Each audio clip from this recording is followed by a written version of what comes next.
Welcome to Starlight Sci-Fi, where the stars tell stories of triumph, survival, and the unbreakable spirit of humanity. Today we bring you a tale of war, vengeance, and the ultimate lesson in underestimation. They thought it was over. When the Xelari fleet bombed Earth into a smoldering wasteland, they believed humanity was finished, just another primitive species wiped from existence. They never imagined that beneath the ruins, something far more terrifying was taking shape. Because humanity doesn't surrender. It adapts. It rebuilds. And when it comes back, it doesn't come to negotiate. It comes to end you. You. It began with a whisper in the void, disturbances in deep space observatories, anomalies in gravitational readings. A faint but growing signal that something vast was approaching. But by the time humanity noticed, it was already too late. The first ship entered Earth's orbit at dawn, blotting out the morning sun. Then another, and another. Within minutes, the sky was choked with the shadows of alien warships, each the size of a city, their hulls sleek and cold, reflecting the last peaceful moments of a civilization about to be shattered. There was no message, no declaration of war, no demand for surrender. The attack came like the stroke of a god's hand, sudden, absolute, merciless. Fire rained from the heavens as the first bombardment struck. Entire districts vanished in an instant, consumed by pulses of energy that shattered concrete and steel as if they were made of paper. The shock waves rippled outward, toppling skyscrapers like blades of grass, turning roads into molten rivers, and silencing millions before they even understood what was happening. New York fell within the first minute. London lasted 2. Beijing was reduced to dust before its people could flee.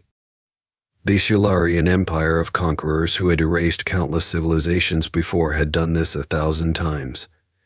And they executed the extermination of Earth with clinical efficiency. Their weapons weren't just designed to kill, they were designed to erase, to leave no trace of what once was. The oceans boiled where their beams struck deep. Forests became cinders in seconds. Communications collapsed under the electromagnetic onslaught, cutting off humanity's last desperate cries. From orbit, it must have looked like nothing more than another routine extermination, a single planet, one of billions, wiped away as easily as flicking a speck of dust from a sleeve. But in their arrogance, the Xelari made a single, fatal miscalculation. They didn't finish the job. They assumed their technology was overwhelming, that the shattered remnants of humanity would never recover. They didn't bother landing troops. They didn't check for survivors. The moment the bombing was done, they turned away, confident that Earth was a dead world. To them, this was not a war, it was pest control. But the fires still burned, and beneath the scorched ground, beneath the collapsed bunkers and shattered cities, something remained. Humanity was not dead. It was wounded, broken, bleeding but breathing. And in that moment, something ancient stirred within the survivors. Something older than civilization, older than war, older than fear itself. A rage that had shaped the very history of humankind. A defiance that had carried them through every war, every catastrophe, every extinction-level event they had ever faced. The Xelari thought Earth had been silenced. They would soon learn how wrong they were. The silence after the bombardment was deafening. Cities once alive with the hum of civilization were now graveyards of twisted steel and scorched earth. The air was thick with the stench of smoke and death.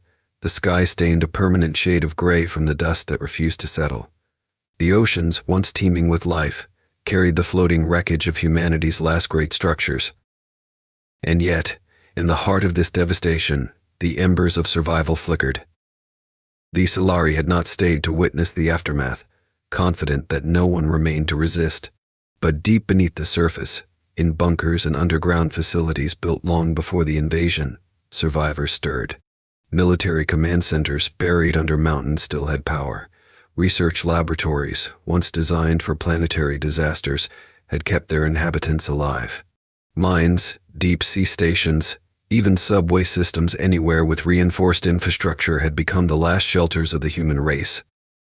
At first, the survivors moved in shock, stumbling through the ruins of their world, unsure of what to do. The governments were gone, Their leaders vaporized in an instant.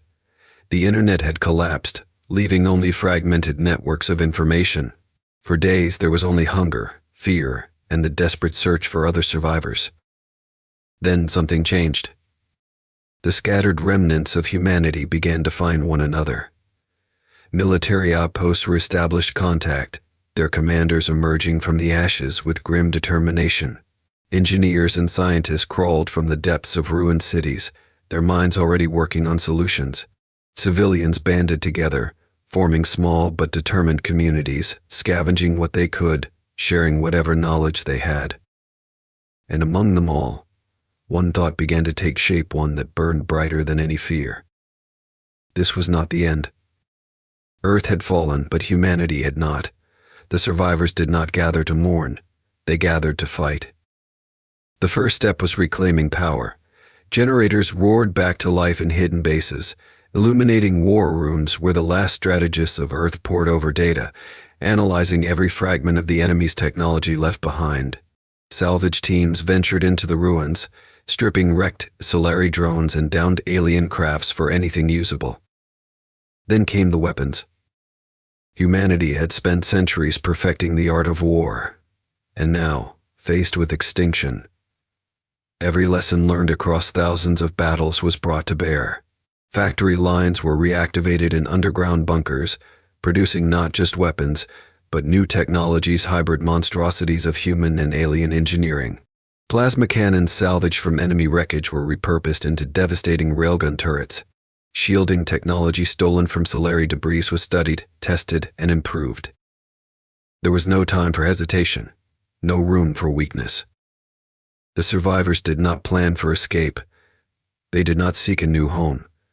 They would rebuild, not just to survive, but to strike back, to make the Xelari regret the day they had ever set foot near Earth. The embers of humanity were no longer just flickering. They were beginning to burn. Beneath the ruined surface of Earth, the last survivors of humanity worked with a single purpose: war. The enemy had left them for dead, but they had made a fatal mistake. They had given humanity a reason to evolve. In the darkened tunnels of underground bunkers, in the steel wounds of forgotten military installations, and in the hollowed-out remains of asteroid mining stations, a new force was taking shape. This was no mere rebuilding effort. There was no dream of restoring the old world, no longing for what was lost. That world was gone. What remained was vengeance, sharpened into steel and fire. The Xelari's technology had seemed unstoppable during the attack. Their ships had sliced through Earth's defenses with ease, their weapons reducing entire cities to molten craters. But humans had always been scavengers, engineers, problem solvers. What they could not match in raw power, they would surpass in innovation. The wreckage left behind by the invasion became the blueprint for something new. Scientists and engineers, working by the dim glow of emergency lights, tore apart every fragment of Xelari machinery they could find. They studied its weaknesses, stripped it down to its components, and then did what humanity did best: they improved it.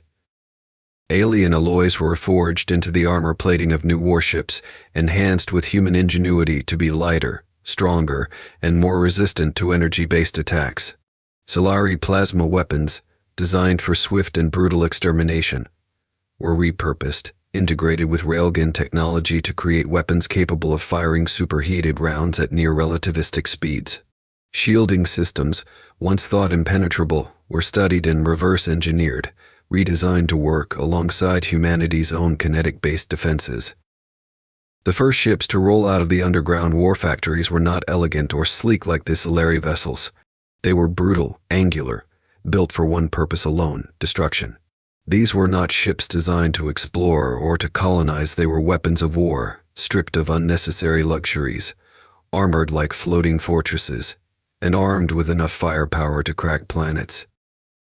But warships alone would not be enough. Humanity had never fought wars with superior firepower. It had won by thinking differently, adapting faster, striking harder. The Xelari fought like conquerors, marching in with overwhelming force. Humanity would fight like survivors, like predators. Stealth technology, once primitive compared to the vast sensor arrays of spacefaring civilizations, was pushed beyond its limits. Ships became ghosts, vanishing from enemy radars before striking with pinpoint precision. Electronic warfare systems capable of hijacking and disabling enemy fleets were developed, turning the Xelari's own technology against them. This was not just a fleet. This was a revolution in warfare. The Xelari had believed their bombing was the end of humanity. Instead, it was the catalyst for something far worse. Earth was no longer a dying world. It was a forge, and within it, humanity had become a weapon. And soon, the stars would tremble. For years, the Xelari Empire expanded, sweeping across the galaxy, conquering weaker civilizations with the same ruthless efficiency they had used to destroy Earth. To them, humanity was already forgotten, a minor species wiped away in a single decisive strike. Their warlords never looked back. But humanity had never stopped looking forward. The fleet that emerged from the depths of space was nothing like the ships that once defended Earth. There was no trace of the old world in their design, no gentle curves of exploration vessels, no polished hulls built for diplomacy. These ships were monstrous things, jagged and brutal, forged in the fires of desperation and rage.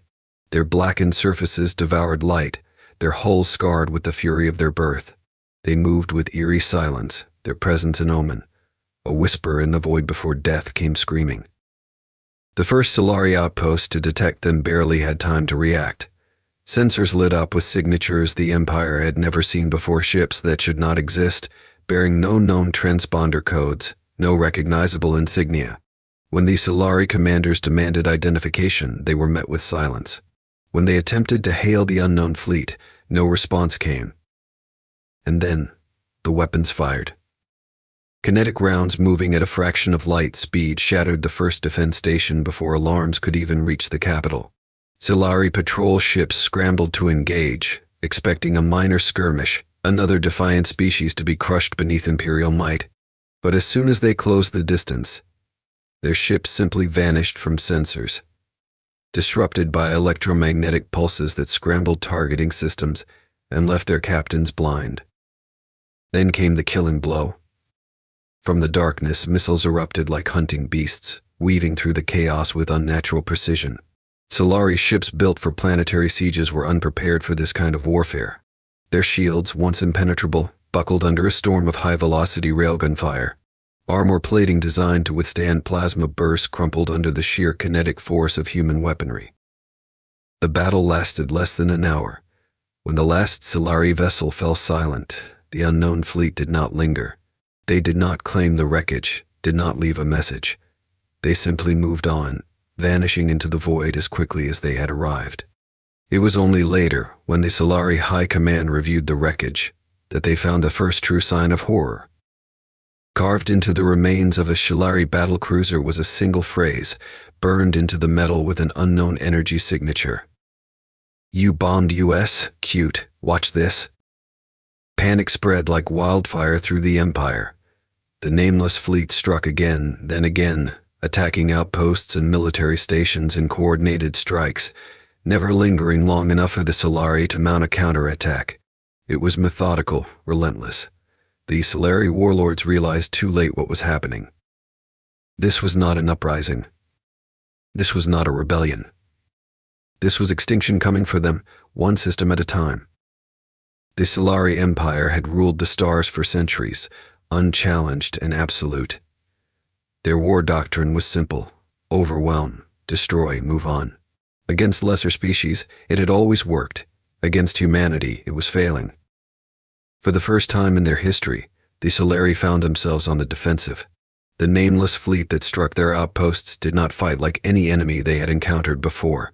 They did not advance in grand formations, did not demand territory, did not offer surrender. They appeared without warning, attacked with ruthless precision, and disappeared before reinforcements could arrive. Entire sectors went silent overnight. Fleets sent to intercept the attackers never returned. When wreckage was recovered, it revealed the same grim message scorched into the hulls. "You bombed US. Cute. Watch this." The Xelari High Command tried to suppress the growing panic, treating the attacks as isolated incidents. They doubled patrols, reinforced key systems, and reassured their people that the Empire was unshaken. but no amount of strategy or firepower seemed to matter. The first real battle took place in the Xelari system, where the Xelari had stationed one of their largest fleets. Hundreds of warships formed a defensive wall, bristling with the most advanced weaponry their empire could muster. When the human fleet finally arrived, the Xelari commanders were ready, or so they thought. The humans did not engage in a direct assault. They slipped past the first layer of defenses without a single shot fired. Xelari radars, which had mapped countless star systems, found themselves detecting ghost ships that were there one moment and gone the next. The first explosions came from within. Hidden saboteurs who had infiltrated the station months before detonated key fuel reserves, sending shockwaves through the heart of the fleet. Then, the attack began. Kinetic slugs, moving faster than anything the Xelari had ever encountered, ripped through their warships like they were made of glass. Their shields, designed to absorb plasma and energy weapons, were useless against the sheer force of hyper-accelerated projectiles. The Xelari watched in horror as their largest battle cruisers crumpled under the onslaught, breaking apart in eerie silence. Even when they managed to fire back, the enemy ships simply refused to die. Their armor absorbed damage that should have vaporized them. Their stealth systems made targeting nearly impossible. Their electronic warfare units hijacked Xelari communications, feeding them false sensor readings, turning their own ships against one another. Panic spread through the ranks. Xelari warriors, bred for conquest, were unprepared for the feeling clawing at their chests. It was something their kind had never truly known, something they had only ever inflicted on others. Fear. Fear. And when the battle was over, when the last Xelari ship was nothing more than drifting wreckage, the human fleet did not claim victory. They did not stop to celebrate. They simply moved on, leaving the ruins behind as a warning. The war was just beginning. The Xelari had always seen themselves as invincible. Their empire spanned hundreds of worlds, their fleets numbered in the tens of thousands, and their technology had crushed civilizations before they could even dream of resistance. But now, for the first time, they were not the hunters. They were the hunted. Every attempt to stop the enemy failed. Standard battle formations were useless.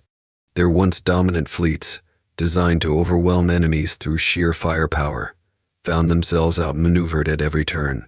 Their weapons struggled to land a single hit, while the human fleet struck with pinpoint precision, tearing through their strongest warships like they were made of paper. Worse still, the psychological warfare was relentless. After every battle, after every massacre, the same mocking message would appear burned into wreckage, transmitted through hijacked communication channels, even carved into the very surfaces of conquered planets. "You bombed US, cute, watch this." The Xelari leadership was crumbling under the weight of their own fear. Warlords turned on each other, accusing rivals of incompetence, demanding answers that no one could provide. Their supreme commanders, who had once spoken with unwavering confidence, now issued orders with hesitation, their voices laced with something alien to their kind doubt. And then, the attacks escalated. At first, the humans had targeted only military outposts and fleet installations, striking where the Xelari were strongest to prove a point. But now, they turned their sights on the heart of the Empire. It began with the orbital bombardment of Xelari, a core industrial world responsible for manufacturing nearly a third of the Empire's warships. The Xelari had fortified it well, surrounding it with defense stations, planetary shields, and a garrison fleet meant to withstand any siege. None of it mattered. The human fleet did not arrive in formation.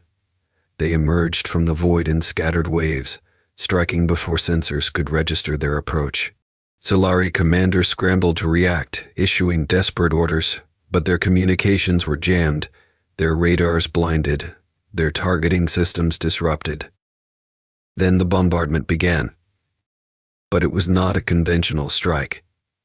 The humans did not use plasma or laser weapons, nor did they deploy planet-cracking superweapons. Instead, they fired kinetic projectiles, simple, unrelenting, massive hunks of metal accelerated to impossible speeds. The first impact was mistaken for an earthquake. The second shattered the planetary shield. The third cracked the crust of the world itself. By the time the bombardment stopped, Selvarok was no longer a functioning planet. Its atmosphere was choked with debris, its continents reduced to smoldering wastelands, its people, billions of them, either dead or buried beneath the ruins. There was no warning, no demands, no terms for surrender. The Xelari had never offered mercy. Humanity had learned well from them. And now, the Empire understood what it felt like to stand on the edge of extinction. The Xelari homeworld had never known war. For centuries, it stood as the unshakable heart of the Empire, a planet of towering spires, endless wealth, and absolute security. No enemy had ever come close to reaching it.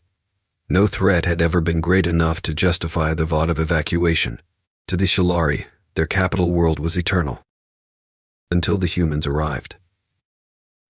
The first sign was silence. Long-range sensor stations, once the Empire's early warning system, had gone dark one by one, their signals vanishing, as if devoured by the void. Patrol fleets sent to investigate never returned. The few transmissions that did escape were filled with static, broken by a single, repeated phrase. "You bombed us? Cute, watch this." By the time the Xelari realized what was happening, it was already too late. The human fleet emerged from the darkness like specters, each ship a jagged silhouette against the burning glow of conquered systems behind them. Their hulls bore the scars of war, but their weapons burned with the promise of vengeance. There was no grand proclamation, no demand for surrender. Humanity had no interest in peace. The Xelari threw everything they had into the defense of their homeworld. The largest fleet in the history of their species assembled in orbit, a wall of warships stretching across the void. They were desperate now, their arrogance stripped away, their once invincible forces standing on the last line between survival and annihilation. But the battle had been decided long before it began. The first wave of attacks bypassed the Xelari defenses entirely. Human saboteurs planted within the Empire for years turned planetary defense systems against their own people. Massive orbital platforms, once meant to protect the world, fired upon their own ships as control centers were overridden by human code. Then the bombardment began. It was surgical, methodical, and relentless. Kinetic rods, each the size of skyscrapers, fell from orbit with the force of extinction-level impacts, shattering cities with the raw, unforgiving brutality of physics. No shields could stop them. No armor could withstand them. The ground itself cracked, sending shockwaves across continents. The Xelari screamed for mercy, broadcasting pleas into the void. There was no response. Their leaders, once so confident in their dominion, attempted to flee, but nowhere was safe. Escape ships were shot down before they could break the atmosphere. Bunkers were breached with terrifying efficiency, their occupants erased before they could beg for their lives. In the final moments, the last surviving members of the Xelari High Command gathered in the depths of their dying world, desperately attempting to send a final message to whatever allies remained in the galaxy. But before they could, the capital city burned. And with it, the Empire ended. Earth had been bombed. Humanity had answered. And the stars would remember. And that, dear viewers, is the cost of underestimating humanity. Thank you for watching Starlight Sci-Fi. If you enjoyed this tale of defiance and vengeance, be sure to like, subscribe, and stay tuned for more thrilling stories from the frontiers of imagination. Until next time, keep watching the stars.